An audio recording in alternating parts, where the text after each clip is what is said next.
দলবদল বিজেপির সদস্যতা অভিযানে তৃণমূল নেতা শান্তনু সেন সোশ্যাল মিডিয়ায় পোস্ট ভাইরাল হতেই এবার অবস্থান স্পষ্ট করলেন তিনি নিজেই। জানিয়ে দিলেন, জন্মলগ্ন থেকে আমি তৃণমূলের সঙ্গে আছি। আমার নেতা মমতা বন্দ্যোপাধ্যায় ও অভিষেক বন্দ্যোপাধ্যায়। ঘটনাটি ঠিক কি? আজ বুধবার সদস্যতা অভিযানে উপলক্ষে একটি ভার্চুয়াল বৈঠকের আয়োজন করেছে বিজেপির চিকিৎসক সেল। এই বৈঠকে যোগ দেওয়ার অনুরোধ জানিয়ে পোস্টও করা হয়েছে সোশ্যাল মিডিয়ায়, আর তাতেই নাম রয়েছে ডক্টর শান্তনু সেনের। সেই পোস্টটি নিজের ফেসবুকের ওয়ালে শেয়ার করেছেন তৃণমূলের শান্তনু। রাজ্যসভার প্রাক্তন সাংসদ লিখেছেন, সোশ্যাল মিডিয়ায় এই পোস্টটি নিয়ে প্রচার করা হচ্ছে। আমি সবাইকে জানিয়ে দিতে চাই, এই শান্তনু সেন আমি নই। তিনি হয় অন্য কেউ, নয়তো আমার বিরুদ্ধে কোনো গভীর চক্রান্ত। হাতে আর বেশি সময় নেই। নভেম্বরের মধ্যেই দলের রাজ্য নেতাদের সদস্য সংগ্রহ অভিযান শেষ করার নির্দেশ দিয়েছে বিজেপির কেন্দ্রীয় নেতৃত্ব।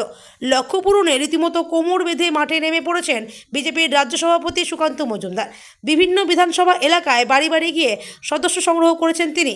বিরোধী দলনেতা শুভেন্দু অধিকারী ও দলের অন্যান্য নেতা, বিধায়ক, সাংসদরাও নাকি চেষ্টার কোনো ত্রুটি রাখছে না।